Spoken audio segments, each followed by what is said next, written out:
Bueno, y seguimos en el desarrollo de este seminario virtual, 2 décadas de un Estado social de derecho, en el marco de la celebración de los 20 años de la Constitución Política de Colombia en el año 1991, y precisamente a partir de este momento iniciaremos un conversatorio con 2 representantes santiaguinos y que fueron protagonistas en esa gesta de una nueva constitución en el 91. Les estoy hablando del doctor Omar Valencia Granada, quien fue asesor de la Asamblea Nacional Constituyente, y el doctor Armando Holguín Sarria, constituyente de 1991. Bienvenidos. Buenas tardes. Bienvenido, doctor. Más adelante también estará con nosotros la doctora Laura Inés Toro Hernández, muy estudiosa en el tema del derecho constitucional, y pues a partir de ese momento será el encargado el doctor Omar Valencia de moderar un poco más de 40 minutos, casi una hora, haciendo como un breve balance de lo que ha sido la jornada en el día de hoy. Muchas gracias, buenas tardes. Empecemos con el doctor Armando Holguín Sarria, constituyente del 91, como lo decías. Armando, te pediría un resumen de lo actuado durante la jornada matinal. Bueno, a mí me parece muy importante en sentido general que se haya celebrado y que la universidad se haya comprometido en esto de los 20 años de la Constitución, o hacer el análisis desde la perspectiva de 2 décadas después, como dice el programa. Porque la universidad ha tenido, así no se haya difundido nacionalmente, un protagonismo tan notable como el que tuvieron las universidades bogotanas en el nacimiento de la idea constitucional.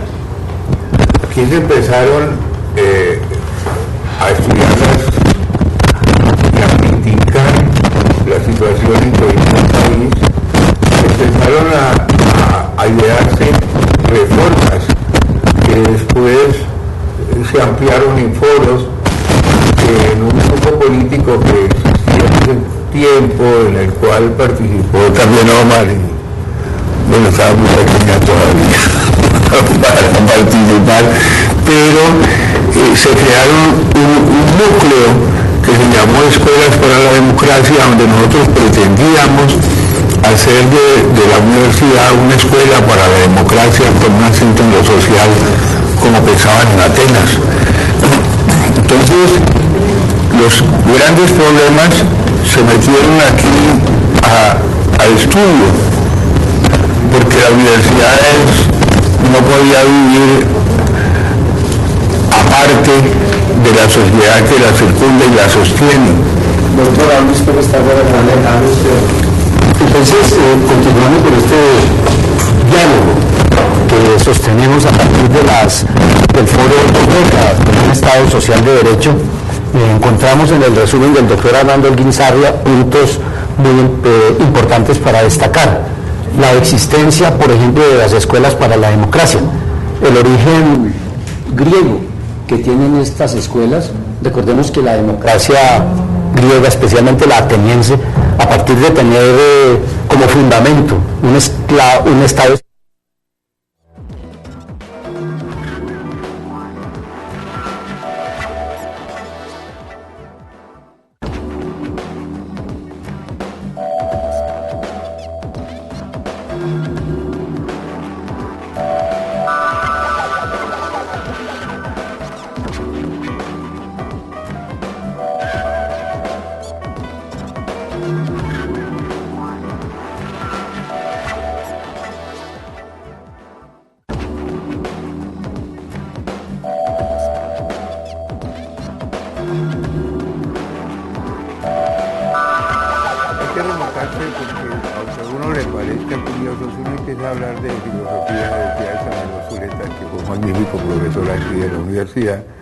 Todo el que empiece a hablar de una filosofía, así sea la más moderna, y se devuelva, termina en Platón y en Sócrates a último.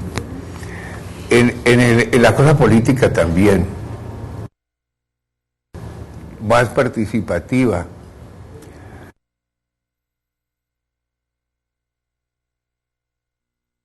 para que haya progreso. Pero la idea de progreso resulta que se quedó en unas clases superiores y en unas cifras y en unas estadísticas, y la otra gente no lo sentía. Los jóvenes estaban cada día ausentándose más de los problemas públicos del país, y la historia que se vivía era una historia que habían hecho los próceres y los hijos de los próceres, y que tenía que aprenderse de memoria. Entonces apareció el pensamiento crítico. Ese pensamiento crítico empezó cuando los profesores quisimos no enseñarles las cosas que sabíamos, sino entregarle instrumentos para que el estudiante mismo construyera su conocimiento. Eso, que aparentemente es tan simple, constituyó un desafío que fue el que se fue recogiendo y fue gestando y madurando las ideas de una nueva normatividad.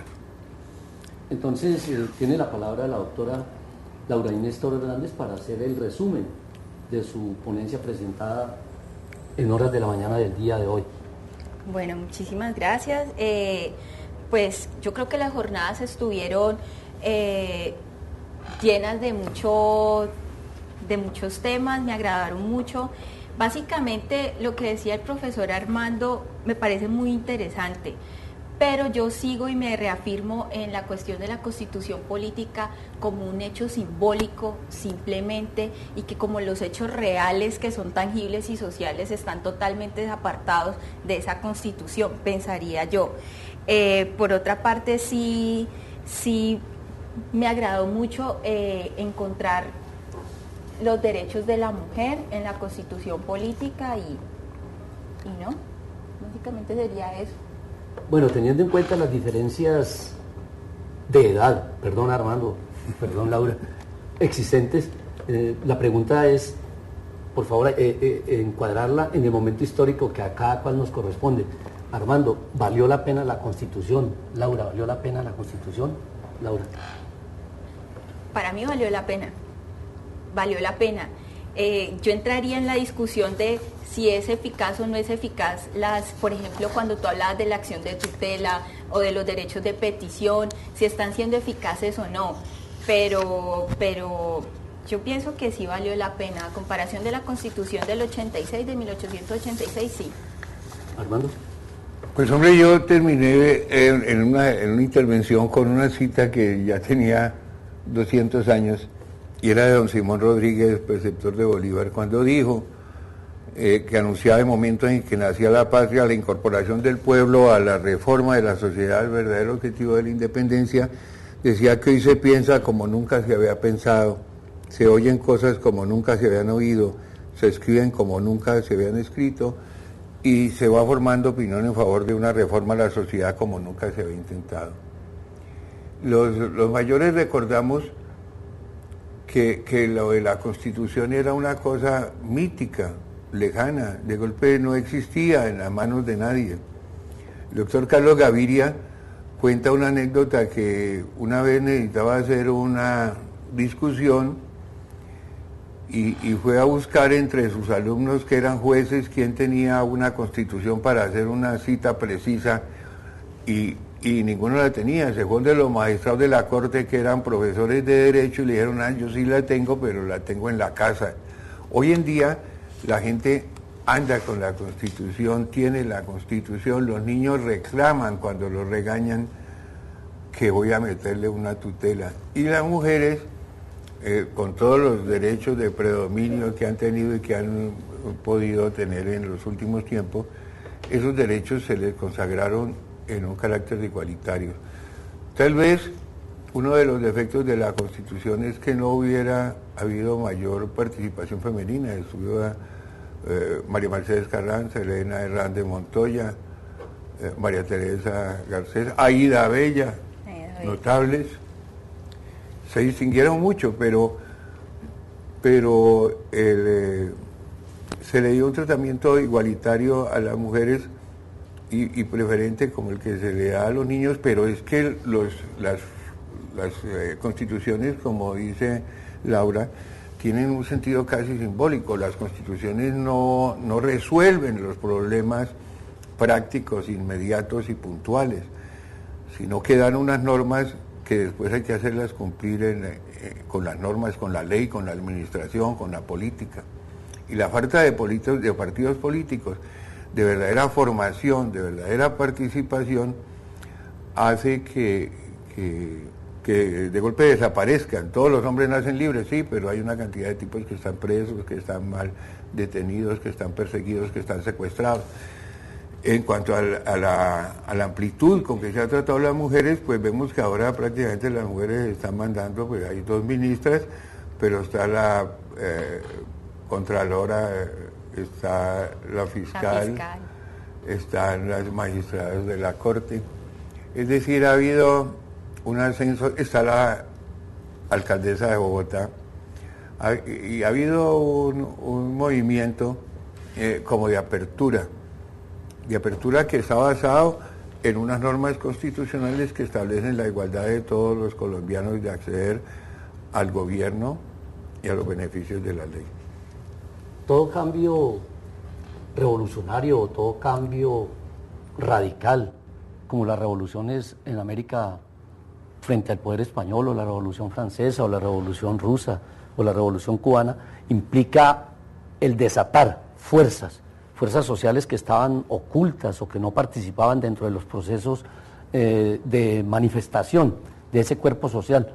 En su opinión, Armando, ¿qué fuerzas sociales se desencadenaron o aparecen o tienen protagonismo a partir de la Constitución del 91? Pues mire, yo escribí uno de los primeros libros de la Constitución, que fue Los indígenas en la Constitución colombiana. Los indígenas hasta hace poco eran pues unos fundadores de la patria, eran los dueños de esto, pero los dueños despojados. Me acuerdo que en el discurso del cacique en Vera, Lorenzo Muelas, decía él que una de las plagas que tenía la sociedad colombiana era el secuestro del poder. Decía, porque nosotros no hemos perdido el poder, sino que ustedes lo tienen secuestrado.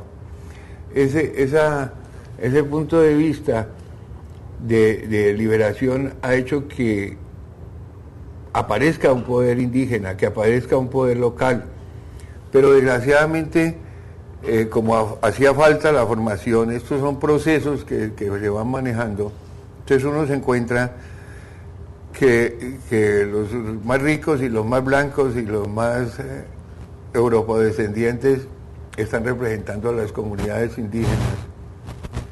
No es sino imaginarse a Mockus representando al país indígena, siendo lituano, pues porque no hay blancos más blancos en Europa que los lituanos, y aparece Mockus en nombre de las comunidades indígenas. Entonces, el que las cosas no funcionen no depende de la norma, sino depende de formaciones políticas que debían construirse. Por ahí alguno de los constituyentes dijo con un gracejo que era como si uno tuviera un hijo y se cuidara mucho en tenerlo los primeros tiempos y después se lo entregara a Herodes para que lo acabara de criar. Entonces hay un riesgo. ¿Esas fuerzas sociales son para usted cuáles, Laura? Pues yo la vería representada primero, antes de la constituyente, se fortalecieron los movimientos de mujeres que presentaron varias propuestas a la Asamblea. Después de la Asamblea Constituyente se creó por primera vez la Red Nacional de Mujeres. Esto ha venido fortaleciéndose. Ahorita, por ejemplo, con las mujeres en situación de desplazamiento se han creado organizaciones de base como los colectivos del Valle del Cauca, de Bolívar, de Cundinamarca, etcétera. De hecho, que todas las mujeres que están en situación de desplazamiento, que están en estos colectivos, los reúne un solo observatorio donde se evalúan la incidencia, donde se evalúan los derechos que tienen las mujeres en situación de desplazamiento. Yo pienso que el movimiento de mujeres se ha fortalecido mucho y para la exigibilidad de derechos. En muchas ocasiones el procedimiento es tan importante como el resultado. Para Armando, el proceso que dio como resultado la Constitución Política de 1991 tuvo características especiales o simplemente el resultado de la deliberación de los constituyentes. No, pues hay que empezar por el origen. Es la única constitución que ha tenido el país, entre las muchas que ha tenido, que ha sido elegida por voto popular. Entonces eso era casi una aventura cuando las personas que pensamos en la Constitución o en una reforma de esas normas, casi tomamos descuidados a los políticos. Ellos se dieron cuenta tarde de que podían perder el poder o que podían mantenerlo. Se habían intentado varias reformas constitucionales por los métodos tradicionales y se habían chocado con instrumentos duros de esas normas que llaman pétreas, que son normas que cierran la posibilidad de reformas. Pero cuando ya hubo una votación popular como de 5 millones y algo que proponían la reforma, la Corte tuvo que abrirse conceptualmente y ponerse al lado de la dinámica de una sociedad que exigía cambios. Y esos cambios no podían darse sino estableciendo la igualdad.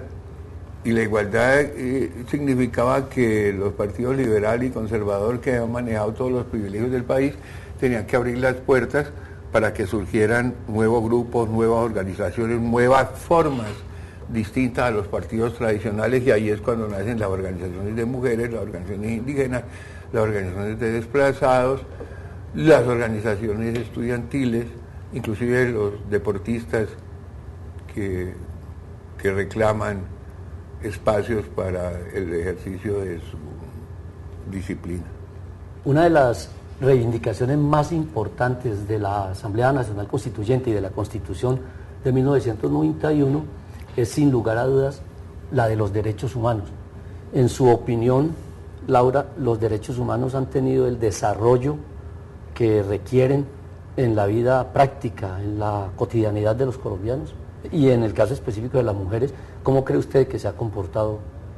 Pues básicamente volveríamos a la discusión del derecho como algo simbólico y los hechos sociales como reales y tangibles. En este aspecto yo pensaría que los derechos humanos se han desarrollado en la academia, pero en la práctica no creo que exista un desarrollo cabal dentro del mismo. Frente al tema de las mujeres, por ejemplo, se habla de los derechos sexuales y reproductivos en el marco de los derechos humanos. Se habla de los derechos de las mujeres como derechos humanos. Por ejemplo, se está tratando de implementar en el lenguaje esa terminología. Sin embargo, sigue siendo algo muy del lenguaje o muy simbólico. Pero ya a la práctica, a lo material, a lo tangible, no lo veo de ese modo.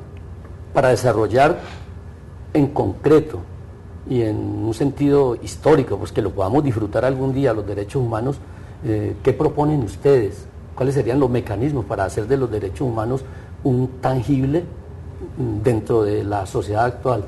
Armando. No, pues un reclamo constante, la necesidad de una organización. Los que pensamos en procesos, en la democracia, podemos pensar eso, porque la fórmula de la democracia no es simplemente elegir y ser elegido, ni tener esa posibilidad, sino que pueda realmente elegir y que pueda realmente ser elegido. Desgraciadamente el proceso no es tan simple.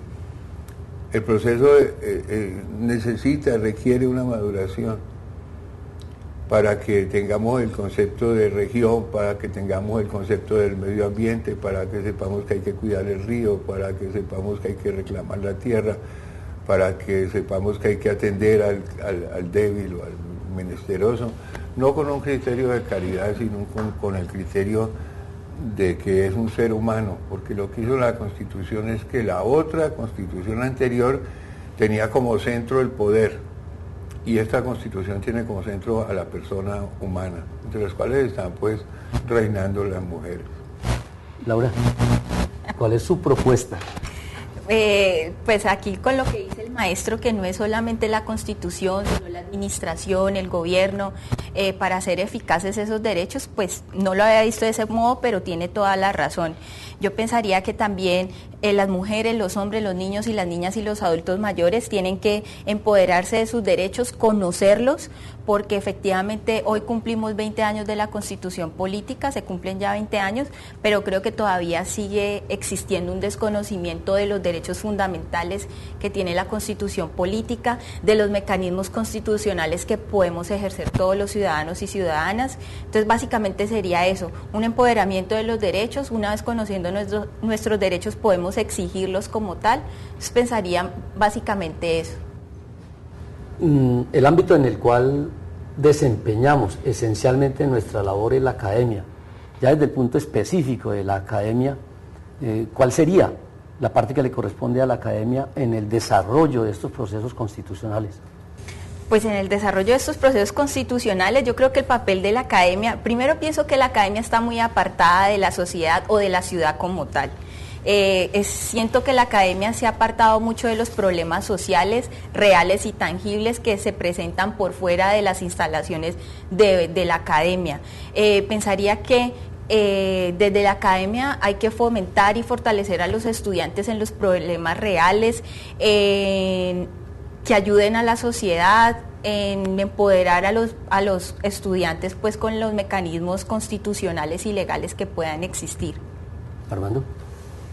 Yo creo que sí, que hay que comprender a la gente. Lo que dice Laura es lo que los europeos llaman un sentimiento constitucional, que es tener uno la Constitución, pero también hay que es un juego de derechos y deberes. La gente tiene que empezar a ver que el derecho del otro es un deber que tiene uno de garantizárselo. Entonces así son los administradores, tienen que ser la gente, porque la academia o los académicos al fin y al cabo somos unos privilegiados con respecto al resto de la sociedad.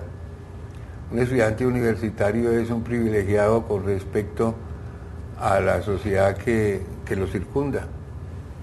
Y a veces las universidades lo que logran es apartar totalmente al muchacho de su contexto social. Entonces el estudiante debe saber que el estudio le sirve para él, para mejorar su situación, para su grupo social de donde proviene y para la patria a la que pertenece.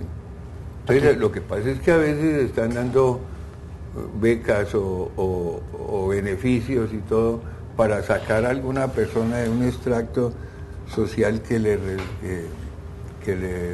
resulta pues denigrante a la sociedad que no lo ha podido solucionar, y decir vamos a sacar de aquí de este estrato y lo ponemos acá para que se mejore, pero lo que hacen es como limpiarlo y alejarlo de su propio medio. Entonces hay que llevar al estudiante a que se comprometa. Mire, yo soy de aquí y estoy aquí pero para volver allá, no para separarme y convertirme en un aliado de los que nos gobernaron. El derecho a la educación tiene rango constitucional, es fundamental. Se habla desde diversos puntos de vista de un divorcio, y lo ha mencionado Laura, entre la universidad y la sociedad real. ¿Podría ser la investigación un vínculo, un medio por medio del cual lleguemos a tener tender ese puente para superar ese divorcio? Armando. Pues sí, yo creo que la investigación es una forma natural de progresar, de adaptarse el hombre al medio. Los animales lo hacen por instinto. Entonces los elefantes saben que tienen que tumbar los árboles para comerse las frutas, entonces los empujan y los tumban. Los animales saben oír sus gritos para protegerse los monos de las culebras o de las aves, y tienen dos sonidos distintos o muchos sonidos que uno no conoce para establecer la protección. Resulta que nosotros nos quedamos con una sola voz. Cada vez utilizamos un lenguaje más incomprensible, porque es un lenguaje del egoísmo, un lenguaje que nos separa, un lenguaje que nos aísla, un lenguaje que establece seres superiores, porque todavía no nos hemos desprendido de que el éxito lo garantiza es el progreso, y el progreso está significado en el mayor consumo. Entonces somos una sociedad que se estableció los derechos, pero que formalmente quedó como una sociedad consumista, que trata a la gente como si fuera igual para cobrarle, pero no trata a la gente como si fuera igual para servirle. Frente a lo último que dijo el maestro, hay algo que yo dije en la conferencia y es precisamente, hablamos de igualdad en una sociedad de desiguales. Porque si bien es cierto uno no puede hablar de la mujer en abstracto, pensaría que hay mujeres explotadoras, dominantes de la clase alta, como puede que haya mujeres que sean explotadas, dominadas, proletarias, etcétera. En ese aspecto, para hablar sobre el divorcio de la academia y de la sociedad, yo sí creo en la educación popular, creo que se debe implementar un lenguaje cotidiano que el estudiante de Derecho entienda y que la persona en situación de desplazamiento también lo entienda, porque cuando se habla de derechos, pues todo el mundo tiene que manejar un mismo idioma, de alguna manera, ¿no? Entonces pensaría básicamente como, sí creo en la educación popular, sí creo en el servicio social que tienen que cumplir los profesionales, o en este caso, pues, las personas que estudian Derecho. Entonces, allí, pues, podría de alguna manera resolverse ese divorcio que existe entre la academia y la ciudad. ¿Podríamos tachar de entonces, o en consecuencia, de inconstitucional, un proyecto que plantea la necesidad de hacer de la universidad una empresa rentable? Casi que hablaríamos de la comercialización de la educación, especialmente la educación superior. ¿Tendría esos visos de inconstitucional o de antisocialidad? Doctor Armando. Pero yo no entiendo mucho qué es lo que se ha querido decir con la utilidad de las universidades, porque lo que llevo yo 50 años de profesor siempre han estado, que han sido rentables. Las sociedades religiosas tienen eso y mantienen una especie de aristocracia que se hizo, y empezaron a enseñarle a los pobres y a los esclavos y a los indios y a los negros, y terminaron haciendo la crema de la clase dirigente. Entonces, estudiar pues en el Rosario o en la Javeriana o en la Salle bueno, ya son personajes de Bogotá. Pero aquí también, cuando las sociedades se establecen sin ánimo de lucro, entonces dentro de la misma centro universitario se establecen una serie de privilegios que no corresponden al espíritu democrático de la universidad. De modo que yo lo que creo es que si se le introduce otro nuevo elemento comercial, hay más riesgos de que se aumenten los desequilibrios en la administración, y creo lo más exigente, porque no hay sino dos caminos: o se suben la matrícula o se rebajan los sueldos de los profesores. Lo que sería lamentable, pues, la segunda opción, y la primera también. Estamos en la academia, precisamente. Laura Inés, ¿cuál es su opinión? Pues yo no estaría de acuerdo con la comercialización de las universidades. Primero, porque pienso que se ampliaría el rango de las clases sociales, es decir, que creo que las personas que tienen más recursos económicos para acceder a una universidad sí podrían estar, pero las personas como los jóvenes que están en situación de desplazamiento, ¿cómo podrían entrar entonces a una universidad que, por ejemplo, en el caso que dice el maestro, aumenten la matrícula? Bueno, entonces me dirán, no, pero es que hay instituciones como el ICETEX que uno puede pedir los préstamos, pero acuérdense que el ICETEX es como ir a un banco a pedir un préstamo normal, donde piden fiador, codeudor, y son personas en situación de desplazamiento donde no tienen ningún sustento o ninguna propiedad mueble o inmueble, pues, para poder sustentar el pago de ese crédito. Entonces sí pensaría que se abriría la brecha entre los jóvenes que sí pueden acceder a una educación y los jóvenes que no. La paz está dentro de una de las propuestas más importantes de la Asamblea Nacional Constituyente. Fue objeto de profundos y muy serios debates. En ese momento el ascenso del movimiento guerrillero era muy importante. El ascenso desgraciado del terrorismo también lo era. Después hace presencia el paramilitarismo en el escenario de la vida social de los colombianos. Pero sigue siendo la paz un centro del debate. Esa paz con fundamentos constitucionales, ¿ustedes la ven posible? ¿Cree que podamos edificar una paz? ¿Y cuáles serían los componentes esenciales de esa paz, Laura? Primero yo veo la paz, vuelve y juega como algo simbólico. Pienso que la paz se ve representada muchas veces en los discursos políticos por medio de la seguridad. O sea, se garantiza la paz, entre comillas, por ejemplo, con más policías, como las precampañas pues, de los candidatos que tenemos ahorita, más policía, más cárcel, más... pero no se está trabajando de fondo para lograr esa paz. Hay una frase que me gustó mucho, que la vi cuando a mi primer viaje a Bogotá, cuando fui a la Universidad Nacional, que hablaban que algunas manifestaciones de violencia son justificadas. En este caso, la paz, como aparece en la Constitución política, me parece algo meramente simbólico, que se trata de representar con la seguridad, más policías, más cárceles, donde los problemas estructurales o centrales no son resueltos. Yo creo que tal vez uno de los artículos más importantes que hay en la Constitución, y valga el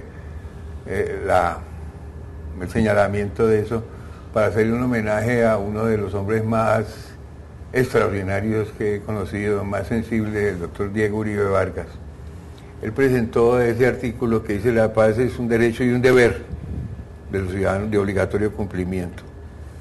Entonces, es forzar a la administración, forzar a las entidades a que pongan la paz por encima de las soluciones guerreristas o de la guerra. Lo que pasa es que la paz es un proceso también, y ni siquiera a los grandes pensadores como Kant, por ejemplo, se le ha ocurrido la paz perpetua, algo, sino es por medio de tribunales. Tal vez los que son cristianos o mahometanos o algo en la religión encuentran en algunos preceptos de carácter general, como amados los unos a los otros, esa posibilidad de la paz. Pero la paz es una educación que todos debemos tener, y que el país o un Estado cualquiera debe volcarse a mostrarle a la gente que es más importante la paz que la guerra, que es más importante el diálogo que la fuerza, y que es más importante la convivencia que la dominación. La paz como sentimiento nos remite de manera necesaria al sentimiento constitucional que mencionó Armando al comienzo de la charla. Por ejemplo, con relación a la acción de tutela, es muy popular. Mucha gente conoce y sabe que existe la acción de tutela, pero la acción de tutela en su ejercicio y en su práctica forma parte de ese sentimiento constitucional, es decir, ya agarró la Constitución, las conciencias y los discursos cotidianos de la gente, que lo mismo podríamos predicar para la paz. Si ese agarre es logrado, o si simplemente la acción de tutela, en estos momentos podríamos hablar de un divorcio entre la tutela y la Constitución, porque la gente ejerce la tutela sin tener en cuenta que forma parte de un sentimiento constitucional, como puede ser también la paz, como puede ser también la igualdad social. Armando. Yo creo que sí, que tiene mucho de formación. Y yo no he sentido pues nunca la necesidad de caracterizarme como más fuerte, como más inteligente, como más poderoso, como más rico. Eso nunca he sentido eso por formación, digamos, familiar. Recuerdo que en el colegio, cuando estudiaba, yo estaba aprendiendo inglés, y entonces me llamaba diversos de Batman, como el mejor de los malos, porque yo pertenecía al grupo de los más desprotegidos. Pero en el colegio mismo había selección. En el lado derecho, por ejemplo, estaban los consentidos de los maestros, que coincidencialmente eran los más ricos y los más bonitos, y después seguían los tal, y al último estaban los indios, allá estaba yo. Entonces, es una formación que se va dando y que la gente va estableciendo cuando llama al otro indio o negro o cosas de esas. Empiezan una especie de separación de un mundo, pero está formado en eso, en la idea de progreso, de superación. Dice, es que ese tipo es pobre porque la moda es el rico. pero el buscar la riqueza desenfrenadamente pues puede llegar al delito, y la delincuencia puede llegar a la cárcel, y puede llegar al castigo, y puede llegar a la venganza. De modo que es un proceso largo que tenemos que ensayar, que tenemos que montar, que tenemos que saber que no hay sino dos caminos: o nos mejoramos o nos destruimos. Pues yo pensaría que en la academia a uno le enseñan que la tutela es uno de los logros más importantes de la Constitución política, y en el ejercicio profesional pienso que la tutela es uno de los pocos mecanismos que todavía son eficaces para la protección de los derechos fundamentales. En este caso pienso que la tutela va muy arraigada con ese sentimiento constitucional, y que aparte de eso las personas ya tienen interiorizado de que para la vulneración de un derecho fundamental pueden acceder a la tutela. Pero miren, Laura, que lo que primero piensa la gente es que tiene el derecho a poder, lo que hay que creerse, lo que usted llama con lenguaje moderno empoderar, es darse cuenta que tiene ese derecho, porque antes pensaba que no lo tenía. Entonces yo soy profesor, director de un colegio, entonces una niña porque está embarazada o es visca o cascorba, entonces no la puedo entrar al colegio, le digo cualquier obstáculo. Ahora saben que inmediatamente van y la reciben. ¿Ve? La reciben, le tienen que hacer. Entonces también, pero hay cosas que quedaron.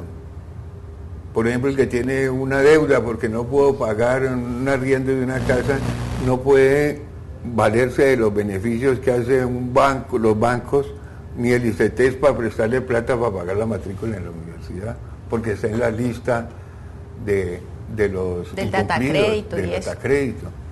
Entonces todavía subsisten elementos, digamos, comerciales, de separación, de angustia, muy divorciados del sentimiento de perdón, del perdón y todavía de perdón y olvido.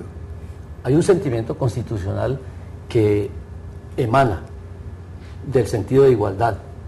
El sentido de igualdad representaría como mínimo la no discriminación, pero entonces existen en la práctica social factores de discriminación, cómo se manifiestan y cuáles serían los más sensibles factores de discriminación en la opinión de ustedes, Laura. Yo pensaría que en el tema de las mujeres o en el tema de género, la discriminación sí existe. Sin embargo, yo no creo que la discriminación exista por ser homosexual, por ser mujer. Yo pienso que la discriminación de alguna manera existe es por la condición económica de esa persona. Claro. O sea que y las mujeres, yo la única división que hago es entre las mujeres que uno se olvida de ellas y las inolvidables. Por ejemplo, las que estudian en la Constitución y las que pelean por defender la Constitución. Son personas que son inolvidables y van arraigándose, se van metiendo. Al principio pueden ser mártires, después pueden parecer locas, agitadoras, pero así empezaron a reclamar el derecho al voto, el derecho a las horas de trabajo, el derecho a la incapacidad por maternidad, el derecho a a tener un mismo sueldo por el mismo trabajo. Son conquistas que han hecho la humanidad y que están en trance de conseguirlo las mujeres. Ahora, lo demás de las preferencias sexuales, eso es una cosa que lo ha dominado el mundo. Ya creo que eso no es una diferencia. No existe entonces ese factor discriminante en cuanto a la condición sexual. Está superado plenamente en la práctica social esos factores de discriminantes frente al diferente desde el punto de vista sexual. Yo no creo que estén superados todavía. Yo creo que sí hay un punto fundamental, y es la cuestión de la victimización, de la doble o tercera victimización que puede sufrir una persona en situación de desplazamiento o una persona homosexual. En este caso yo sí creo que hay personas que pueden ser homofóbicas, como es el caso también de aquellas personas que todos los feminicidios y femicidios que han habido en este año, del asesinato de mujeres y del asesinato de los homosexuales. Yo creo que eso está en vía de superarse, y como dice el maestro Armando, pues es un proceso, pero Básicamente sí pienso que no es por ser homosexual o no es por ser mujer, sino que es por no tener los recursos económicos para poder exigir esos derechos, pensaría yo. El defensor del pueblo es una creación constitucional. Para nadie es un secreto que fue una de las ideas centrales del programa constitucional de Armando Holguín. El defensor del pueblo y la defensoría pública en las diversas fases que comprende este término, es un término muy polisémico. ¿Qué se defiende del pueblo? Armando, ¿cómo ha funcionado en la práctica? Yo pensé en el defensor del pueblo no como un ombudsman nórdico, sino como un defensor de los derechos, como un agente defensor de los derechos. Tanto es así que se le encargó, pero primero tenía que enseñar a la gente a que tenga el derecho y después de tener un intermediario de alta calidad para que pudiera hacer, por ejemplo, la acción de tutela, la acción de cumplimiento, las acciones populares y todo. Pero resulta que eso se volvió a un centro político y yo creo que el defensor del pueblo, como está, si no le meten un empujón, está en trance de desaparecer, porque creo que fue la única cosa que nos olvidó ponerle término en la Constitución, porque los magistrados son 8 años, los presidentes 4, y el defensor del pueblo ya le estoy contando yo más tiempo del que debiera quedarse. ¿Usted qué opina sobre esa opinión de Armando? Pues yo pienso que frente a esta figura no tengo mucho conocimiento, pero sí creo o sí tengo una esperanza todavía. En las defensorías del pueblo o en el defensor del pueblo todavía tengo esperanza en las personerías.